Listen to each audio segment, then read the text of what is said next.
दर्द प्रकट करने से प्रयोजन क्या है? दर्द झूठा हो या सच्चा हो, इससे क्या फर्क पड़ता है? प्रकट करने की आकांक्षा क्यों? घाव को दिखाते फिरने की जरूरत क्या है? बाजार में घाव खोलने का कारण क्या है? सच्चा सही, सच्चे और झूठे में फर्क करने का भी क्या कारण है? क्योंकि प्रयोजन तो एक ही है। मैंने तुमसे यह नहीं कहा है कि झूठे घाव मत दिखाना, सच्चे हो तो दिखाना, ये मैंने नहीं कहा है। घाव दिखाने की आकांक्षा क्या? और अगर घाव ही दिखाने हो तो सिर्फ दिखाने के लिए सच्चे की आकांक्षा कर रहे हो, फिर झूठे ही दिखा लेना, और झंझट क्यों लेनी सच्चे घाव की? लेकिन दिखाने का रस तो एक ही है कि घाव के माध्यम से सहानुभूति मांग रहे हो, कोई तुम्हारे दुख में सहभागी हो। ये रुग्ण आकांक्षा है। सुख में सहभागी करो, दुख में कोई साथ भी हो गया, कितनी देर साथ रहेगा? तुम जरा इसे ऐसा सोचो, जब कोई तुम्हारे पास आके अपने दुख की कथा कहता, सच्ची ही सही, तब तुम्हें क्या बड़ी प्रसन्नता होती है कि इनका संग साथ दें? ऊब पैदा होती है कि इनसे कब छुटकारा हो, ये सज्जन कब जाएं। अपना ही दुख क्या कम है कि इनके दुख की कथा सुनो? किसके दुख में किसको रस है? शिष्टाचारवश तुम सुन लेते हो, ये एक बात है, या तुम्हें भी कुछ अपना दुख रोना है इसलिए सुन लेते हो, ये दूसरी बात कि पहले तुम रो लो फिर हम रोएंगे, तो बराबर हो जाएंगे।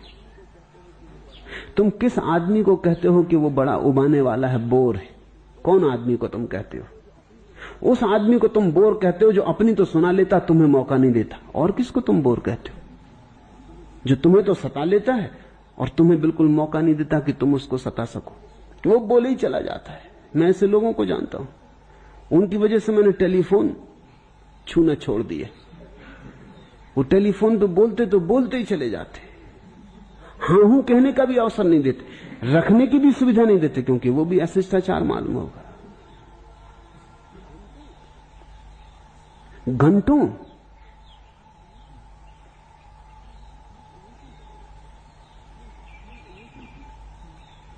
क्या प्रयोजन है? क्यों चाहते हो कि दुख को कहें? सुख को कहो, सुख को बांटो।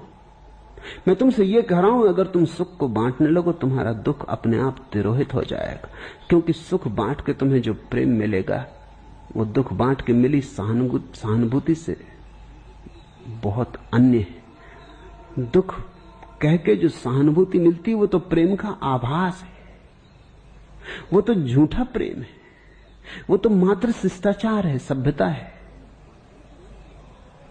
सुख बांटो, प्रेम चाहो, तुम झूठे को क्यों मांग रहे हो?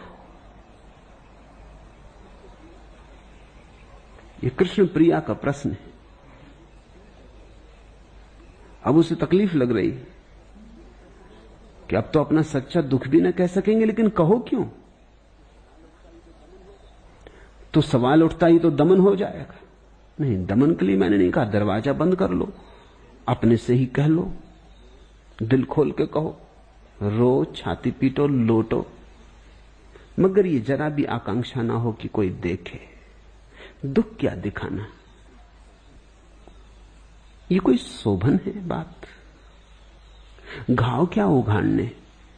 रास्ते पे तुम देखते हो बैठे भिखारियों को, घाव उघाड़ उघाड़ के बताते। तुमने कभी बड़ा प्रेम अनुभव किया उनके प्रति? गिलानी उत्पन्न होती, तुम छिटक के भागते हो। ये क्या मामला है? कोई अपना कोल से भरा हाथ दिखा रहा है, कोई टूटी टांग दिखा रहा है। वो क्या कह रहे हैं? वो तुम्हारी सहानुभूति पर हमला बोल रहे हैं, वो सहानुभूति का शोषण कर रहे हैं। वो कह रहे हैं अगर आदमी हो तो दो कुछ।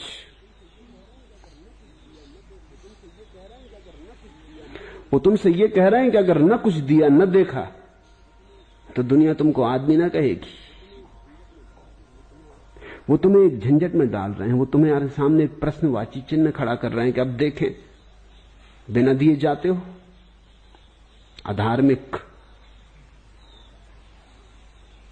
जो देता है वो धार्मिक है। दान को तो शास्त्रों ने पुण्य कहा है। वो कह रहे हैं, भिखारी तुमसे कह रहे हैं इधर देखो, और वो अपने घाव बनाए बैठे, अक्सर तो झूठे पर सच्चे भी हो, तो भी किसी का घाव देखने को किसको उत्सुकता है? ऐसी रस हो तो अस्पताल चले गए, जरा देखा है सबको, किसको रस है? ये रस रुग्ण है। जो तुम्हारे घाव देखने में रस लेता है वो तुम्हें घाव में देखना चाहता है। उसको ही मनोवैज्ञानिक सैडिस्ट कहते हैं। वो पर दुखवादी है, उसका रस गलत है, रुग्ण है, बीमार है। वो तुमसे और कहता जरा और उघाड़ उघाड़ के दिखाओ। उसका रस गंदा है, उसका रस स्वस्थ नहीं है। तुम भी रुग्ण हो कि अपना दुख दिखाते हो? दुख कोई दिखाने की बात है? एकांत में बैठ जाओ, रो लो, कोई मना नहीं कर रहा है, रेचन कर लो। जिंदगी सोच बने, साज ना होने पाए, दिल तो टूटे मगर आवाज ना होने पाए। आवाज क्या करनी, मगर दिल तो टूटते नहीं और तुम आवाज करते हो।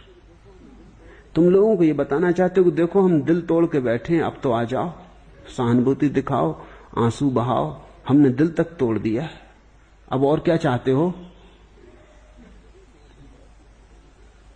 जरूर मोहल्ले पड़ोस में से कोई न कोई आ जाएगा और सहानुभूति दिखाएगा। या तो वो खुद भी रुग्ण है और या फिर सिर्फ शिष्टाचार बस आया है। लेकिन किसको रस हो सकता है तुम्हारे दुख में, तुम्हारे नासूरों में? किसको सौंदर्य का दर्शन करना है? अपने तो ही रखो, रेचन कर लो, ध्यान करो, एकांत में उनको उघाड़ लो, दीवानों से बात कर लो, पहाड़ों से बात कर लो, वृक्षों से कह दो, मगर आदमियों के सामने घाव मत उघाड़ो। क्योंकि अगर तुमने घाव उघाड़े और उनकी सहानुभूति तुम्हें मिली तो तुम घावों को झूठा करने में लग जाओगे। तुम पक्का न कर पाओगे कहां तक घाव सच्चे थे और कहां झूठे हो गए। तुम घावों को बड़ा करने लगोगे, तुम घावों को रंगने लगोगे, क्योंकि इतने लोग आते हैं, अब जरा ढंग से दिखाना चाहिए। तुम कहानी को सजाने संवारने लगोगे, तुम उसमें जोड़ने घटाने लगोगे। और ऐसा नहीं कि दूसरे इस पर भरोसा करेंगे, तुम भी इस पर भरोसा करने लगोगे। बहुत बार दोहराई गई कहानी चाहे झूठी ही हो, सच्ची हो जाती। नहीं, दुख की कहानियां मत दोहराओ। डर है कि कहीं तुम्हें उन पर भरोसा ना आ जाए, कहीं ऐसा ना हो कि दुख ही तुम्हारा व्यवसाय हो जाए, जैसा कि बहुत लोगों का हो गया है। मैं तुम्हें सुखी देखना चाहता हूं। सुख को चर्चा करो, सुख के गीत गाओ।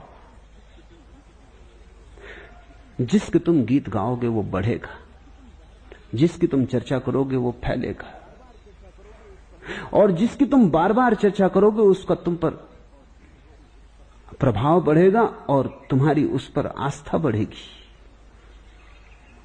तुम आयोजन कर रहे हो महासुख का। अगर तुम सुख की चर्चा करते हो, अगर तुम दुख की चर्चा करते हो, तुम महादुख का आयोजन कर रहे हो। अब तुम पूछते हो दमन की जिम्मेवारी किस पर? जैसे कि जिम्मेवारी मुझ पर होगी क्योंकि मैंने कहा दुख मत बताओ। चलो ये भी सही, ये जिम्मेवारी हम ले लेते, छोड़ो तो किसी बहाने सही, ये भी ठीक। दमन के लिए मैंने कहा नहीं, लेकिन दूसरे के ऊपर दुख उछालना तुम्हारा रेचन है। मैं तुमसे कहता हूं कचरा पड़ोसी के घर में मत फेंको, तुम कहते हो तो हमारे घर में कचरा इकट्ठा हो जाएगा, तो फिर जिम्मेवार कौन? तुमसे कहा कब कि तुम कचरा मत फेंको, लेकिन कचरा घर है वहां फेंको, पड़ोसी के घर में नहीं फेंकना है। चलते राह चलते लोगों के ऊपर कचरा नहीं फेंकना है, क्योंकि तुम अगर पड़ोसी के घर में फेंकोगे, पड़ोसी तुम्हारे घर में फेंकेगा। लेन देन की बात है, तो कचरा बदल जाएगा, छुटकारा कैसे होगा? यही हो रहा है, तुम दूसरों में दुख उंडेलते हो, दूसरे तुम में दुख उंडेलते हैं। बंद करो, ये नाता बुरा है, इससे एक बीमार समाज पैदा हुआ है। जीवन में सदा स्मरण रखो, सुंदर के लिए प्रेम मांगो, असुंदर के लिए नहीं। सुख के लिए स्वागत मांगो, दुख के लिए नहीं।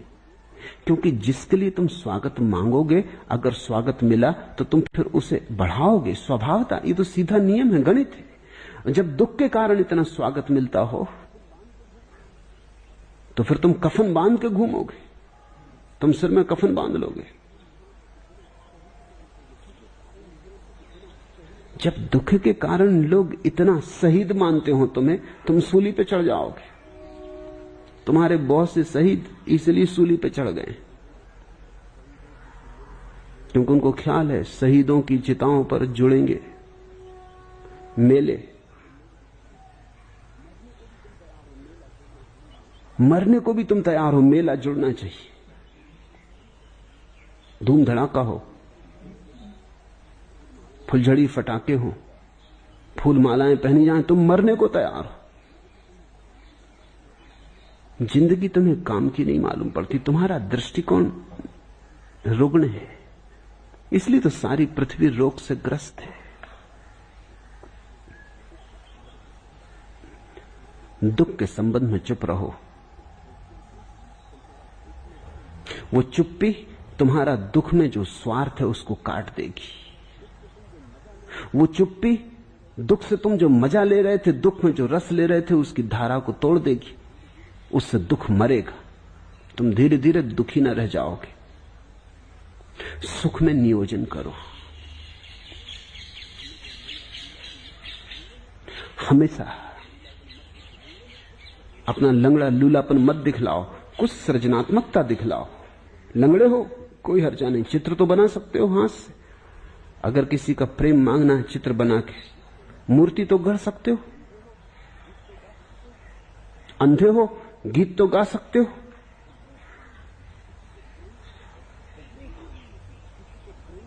बहरे हो किसी को प्रेम से तो देख सकते हो। गलत के लिए मत मांगो, मत अपना कान दिखाओ कि मैं बहरा हूं, अपनी सुंदर आंख दिखाओ। मत अपनी टांगों को दिखाओ कि टूटी हैं, उन्हें छिपा लो। लोग वैसे ही दुखी हैं, उन्हें टूटी टांगें क्या दिखाना, इससे प्रयोजन भी क्या है। टूटी टांगों का इतना विज्ञापन क्या। तुम्हारे हाथ तो ठीक है, मूर्ति बनाओ, कविता लिखो, सितार बजाओ, कुछ करो, सृजनात्मक के लिए मांगो। इधर मेरे पास लोग आ जाते, एक महिला एक पागल लड़के को लेके आ गई। उसने कहा आप तो इसे आप ही संभालिए, जैसे कि कोई भेंट लाई हो।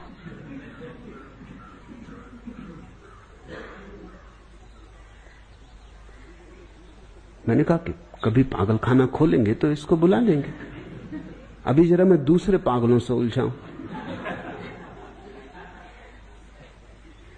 इन पागलों पे भी ध्यान देंगे, पर अभी उपाय नहीं है। उसने कहा कि ये कैसा आश्रम,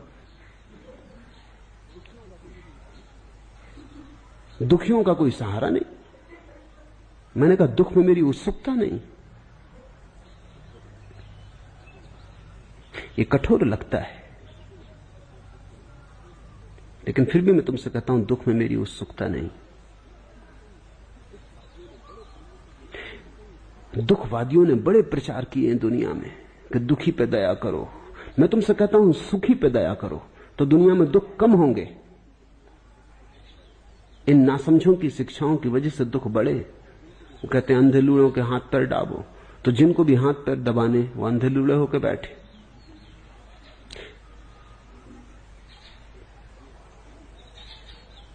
एक लंगड़ा आदमी एक औरत से भीख मांग रहा था उसके द्वार पर।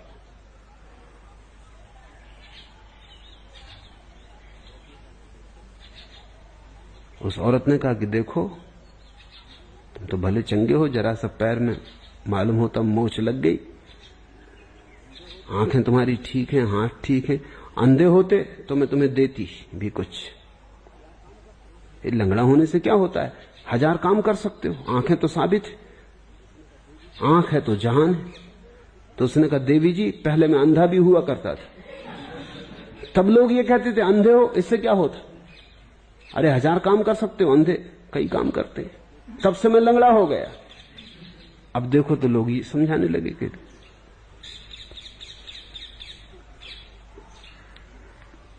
तुम अगर चाहते हो कि दुनिया से दुख मिटे, दुख घटे, तो लोगों को ऐसी स्थिति मत बनाओ जिसमें कि उनको दुख में स्वार्थ का हित मालूम होने लगे। श्रेष्ठ को सत्कारो,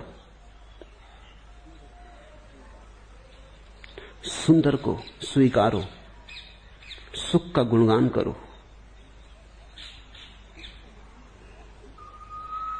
दुख है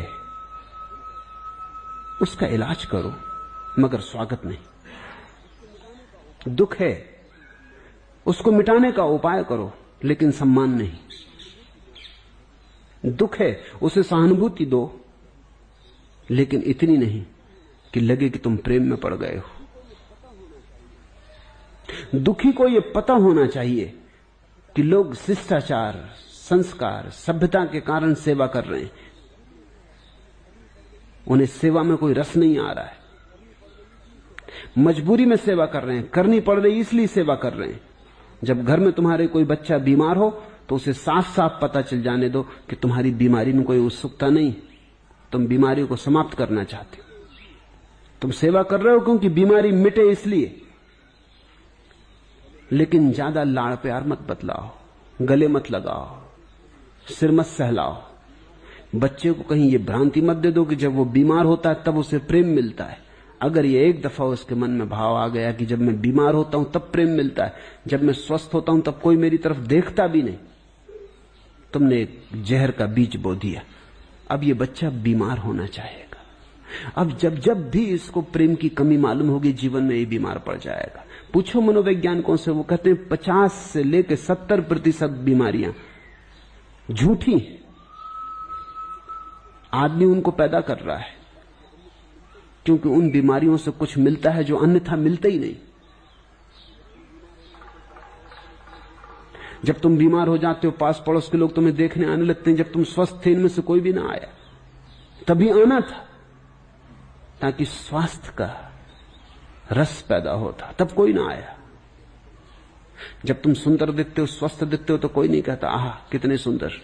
जरा तुम्हारी शक्ल पीली पड़ी और लोग मिलने लगे, कहने लगे अरे बड़े बीमार दिखाई पड़ते हो, क्या हो गया।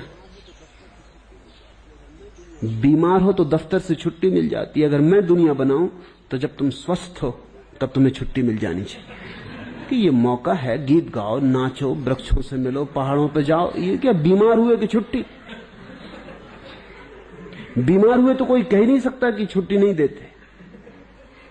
बीमारी पे दया होनी चाहिए।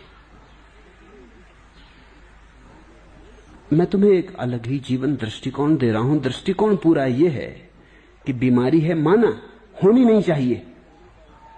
बीमारी है माना, मिटाने का उपाय करेंगे, लेकिन इसके साथ प्रेम इत्यादि को पागना उचित नहीं है। दुनिया बहुत सुंदरतर हो सकती है। जख्म में दिल भी दिखा के देख लिया, बस तुम्हें आजमा के देख लिया। दाग ए दिल से भी रोशनी न मिली, ये दिया भी जला के देख लिया। कितनी बार देख चुके हो, क्या मिला? जख्म ए दिल भी दिखा के देख लिया, कितनी बार उघाड़े अपने जख्म और दिखाए क्या मिला। जख्म ए दिल भी दिखा के देख लिया, बस तुम्हें आजमा के देख लिया।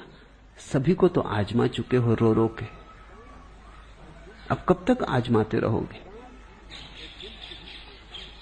दाग ए दिल से भी रोशनी ना मिली, कहीं घाव से रोशनी मिलती?